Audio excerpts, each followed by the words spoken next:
Bonsoir tout le monde, c'est Bartholoméo Patrick. Alors on se retrouve ce soir pour une nouvelle vidéo analyse critique de l'épisode 739 de One Piece. Alors c'est l'épisode intitulé La créature la plus forte, le Yonkou Kaido au 100 bêtes. Donc cet épisode il reprend la fin du chapitre 795 ainsi que des scènes rajoutées par les studios. Alors on peut découper ce chapitre en trois parties distinctes. Donc la première partie, ça sera consacré au blabla de Kiros qui est dans la cabane avec les Mugiwara. Ensuite la deuxième partie, ça sera sur le retour de Sanji et les autres membres des Mugiwara qui étaient avec lui et leur arrivée sur Zou. Et enfin la troisième partie sera consacrée essentiellement au Yonkou Kaido au 100 bêtes et son entrée fracassante dans le manga.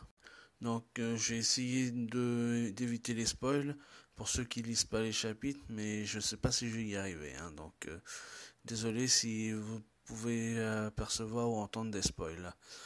Donc on va commencer par cette première partie avec Kiros. Donc je vais la passer rapidement parce que c'était pas forcément intéressant. Et en plus c'est juste un petit passage qui a été rajouté par les studios, hein, parce que ça c'est une partie qu'on ne voit pas dans le manga.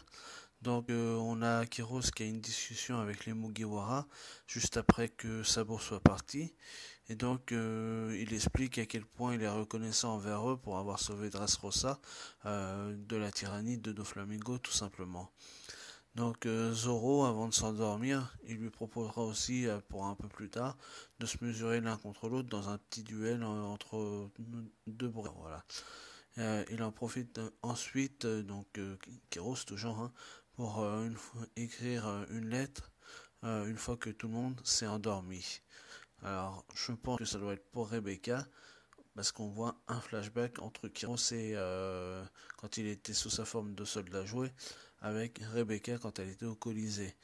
Et à ce moment-là, on le voit sortir de la cabane avec la lettre à la main et on a l'impression qu'il est plus unijambiste.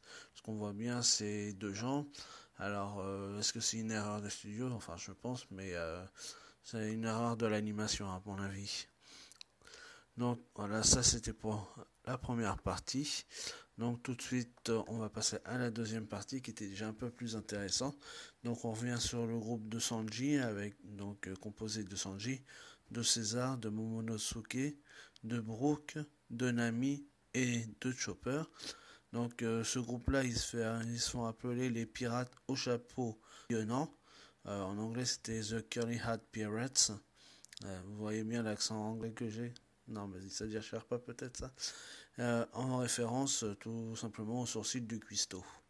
Voilà, donc on a tout d'abord droit à un petit flashback pour nous remettre un petit peu dans le contexte de ce qui s'est passé avec le groupe de Sanji, hein, depuis leur départ de Dressrosa, donc pour savoir comment ils en sont arrivés là.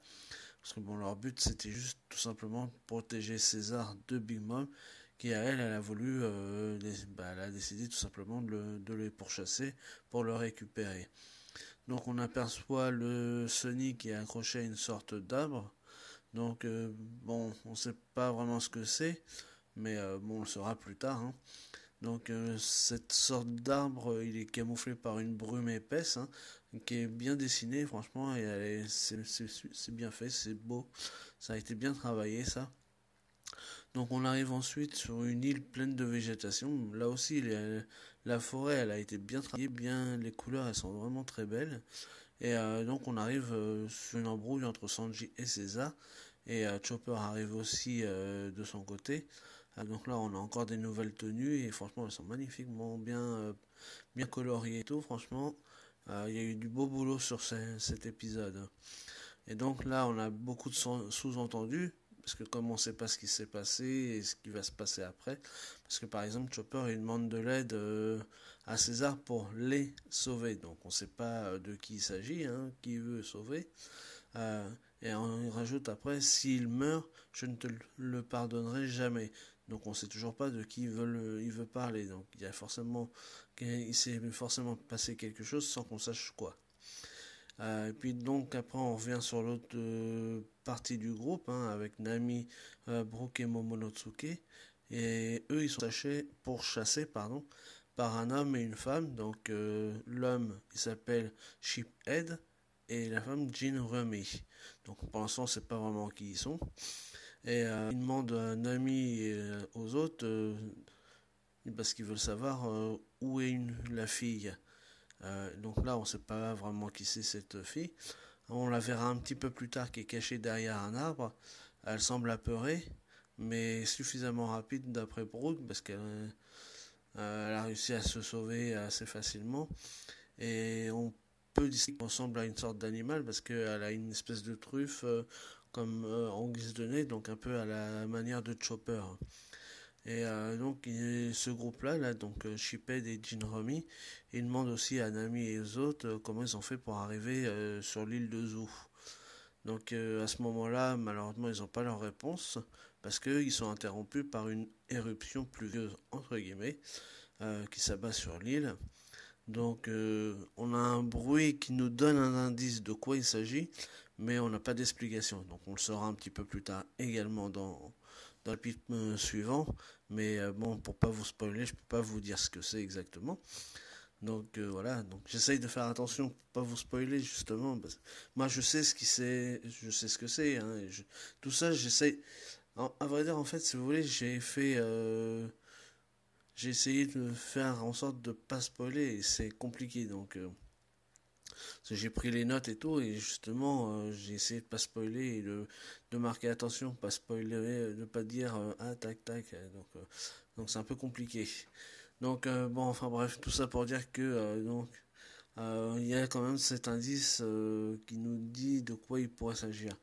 Donc on a un petit passage comique justement là avec Brooke qui sort son épée, qui veut essayer de stopper la vague, mais bon avec une épée il n'arrivera pas à faire grand chose hein, parce que la vague elle va l'emporter.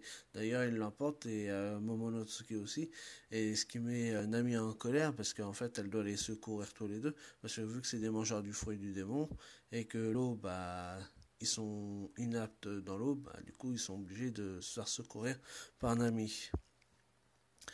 Donc ensuite, une fois que Nami les a repêchés, ils arrivent sur une branche. Et donc il y a Brooke et enfin il y a Shippet Sama et ouais, parce que Jin Rumi, il l'appelle tout le temps Shippet Sama, donc c'est pour ça que je reprends son nom, mais c'est Shippet tout court normalement. Donc il y a Shippet et Jin Rumi qui arrivent. Et du coup, Shippet il s'approche de Brooke et il y a un combat qui arrive. Et un peu plus tard, Sanji va arriver aussi, hein, pour une fois qu'il les aura retrouvés. Donc pour l'instant, Brooke il retient le coup de l'épée de Sheephead. Donc celui-ci, il se met en mode recul. Ouais. Il refait des petits bonds en arrière comme ça. Et il revient sous une forme différente, un peu bizarre, oui, une sorte de transformation.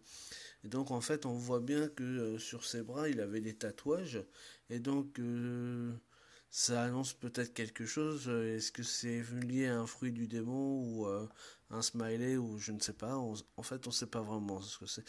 Toujours est-il que du coup son corps, une partie de son corps se change enfin ses bras surtout et ses mains, ses mains elles se changent pardon en cornes de mouton, d'où son attaque Sheep's Horn. Et d'ailleurs, même ses cheveux ils poussent et ça fait comme de la laine de mouton.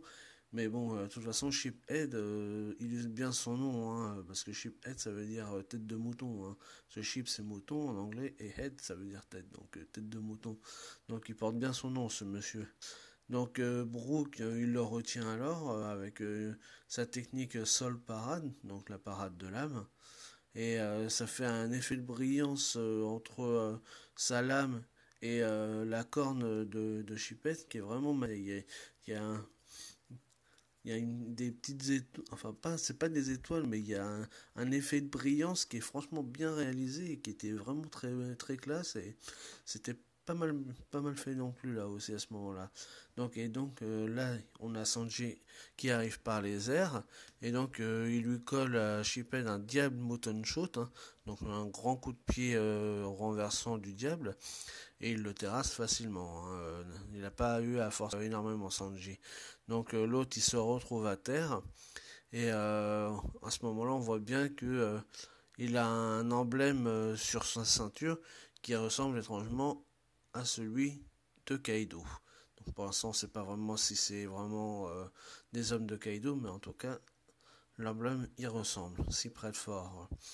Donc Jinromi, voyant que l'autre il s'est fait défoncer la gueule, avec d'autres membres de son équipage, il s'enfuit et ils nous apprennent quand même qu'ils étaient venus pour rechercher un samouraï et qu'il faudra lui dire qu'il n'était pas là. Donc le dire à qui? Bah, certainement à Kaido, vu l'emblème de Shippet-sama sur sa ceinture. Donc après on entend Chopper qui appelle le groupe de Sanji et donc après ils vont se réunir un peu plus loin. Donc là pour l'instant ça s'arrête là pour ce groupe là, donc pour l'instant on ne sait pas ce qui va se passer après pour eux. Et donc on arrive enfin à la troisième partie qui est tout simplement consacrée à l'entrée fracassante du Yonkou Kaido au 100 bêtes. Alors franchement c'est une tuerie là. Donc on commence tout d'abord avec quelque chose qui tombe du ciel et qui vient directement s'écraser au sol et qui plus est tout simplement où se trouve de l'alliance Kid, Apu et Hawkins. Donc cette chose a une forme étrange mais on voit pas vraiment ce que c'est. Par contre on peut quand même distinguer des cornes. Donc Hawkins nous apprend alors et nous explique qu'il a entendu dire qu'il existait des créatures monstrueuses venant d'îles célestes. Donc cette chose a quand même créé une onde de choc tellement puissante qu'elle a quand même fracassé un des navires du trio. Donc là, on revient après quelques minutes avant cet impact sur le repère de Kid. Et donc on est bien sur une île céleste. Et cette île, c'est la cité en ruine Terminal Balloon. Donc dans le manga, elle n'avait pas été nommée. Là, dans l'anime, elle est nommée. Qui est située toujours comme celle de Skypiea. Elle est située à 10 000 mètres de hauteur et c'est tout simplement celle où trouve le Monfu U rouge. Donc comme par hasard. Et donc celui-ci il assiste au spectacle, il voit l'homme en face de lui, mais il décide de ne pas intervenir. Mais il fait quand même une doma, donc une doma c'est une prière pour la personne, parce que cette personne elle est tout simplement sur le point de se suicider. Tout simplement, rien que ça. Bon, bah, le mec, il est là sur le nuage et bim, il décide de sauter et de se suicider. Donc pour l'instant, on voit pas encore son visage. Bon, nous, on le sait maintenant que c'est Kaido. Franchement, je vais pas vous mentir. On sait que c'est Kaido. Mais là, pour garder le suspense jusqu'au bout, on voit pas, on nous montre pas son visage. Il y a juste une grande forme énorme et tout. Mais on voit parce que bon, on voit pas le visage parce que l'image elle est noircie, histoire de garder le suspense pour nous mettre en haletante jusqu'au bout et tout. Et donc on a quand même un petit peu le pédigré de cette personne. Et donc on nous apprend que il a été quand même 7 fois, donc c'est pas énormément, mais quand même. Il a été capturé 18 fois, il a été torturé plusieurs fois et été condamné 40 fois, quand même. Donc là, après, donc on a cette personne qui saute, tout simplement. Mais le saut, il est vraiment magnifique. On a un effet musical, pardon, qui est époustouflant. Franchement, c'est un truc de dingue. Et donc on continue avec son pédigré après. Donc on nous explique que cet homme, il a été pendu. La chaise, elle a cassé, par contre. Il a été guillotiné. Donc la lame, elle a éclaté. Et il a été empalé. Et la lame, elle a été émiettée. Donc là, on a un visuel de tous ces passages là, de la pendaison, de la guillotine ou de l'empalage. Je sais pas si ça se dit empalage d'ailleurs, mais bon, c'est pas grave. Et mais les visuels ils sont magnifiques et ça permet d'amener un truc en plus qu'on peut pas avoir dans le manga parce qu'en fait dans le chapitre du manga on a juste l'information mais on n'a pas un visuel et donc là ça donne encore un côté plus badass justement à Kaido de rien que de voir tout ça ça fait quand même montrer que c'est quand même un mec super badass quoi.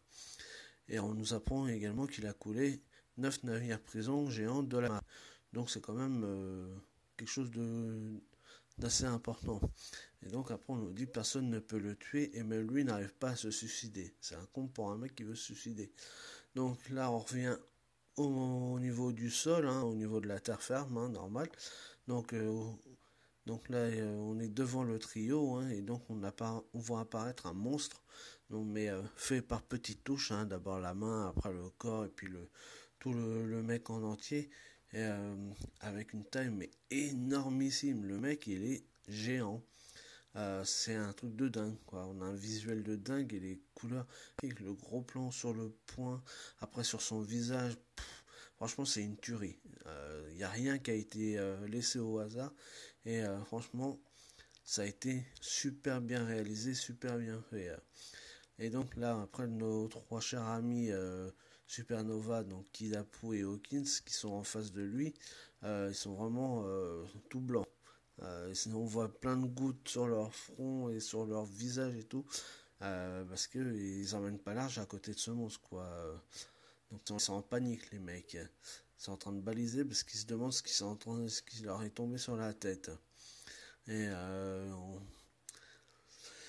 on a un final magistral avec Kaido qui nous fait juste une putain de déclaration avec l'arrivée d'une grande guerre que le monde n'a jamais encore connue et qui est sur le point de commencer. Et là, franchement, ça annonce du super, super lourd pour la suite. Et donc, même quand, rien que sa petite parole là qui annonce du lourd, elle a un effet d'onde de choc sur l'île et c'est un truc de dingue, quoi. Donc voilà, on arrive à la fin de cet épisode. Donc là, après, on a le teaser pour le prochain épisode.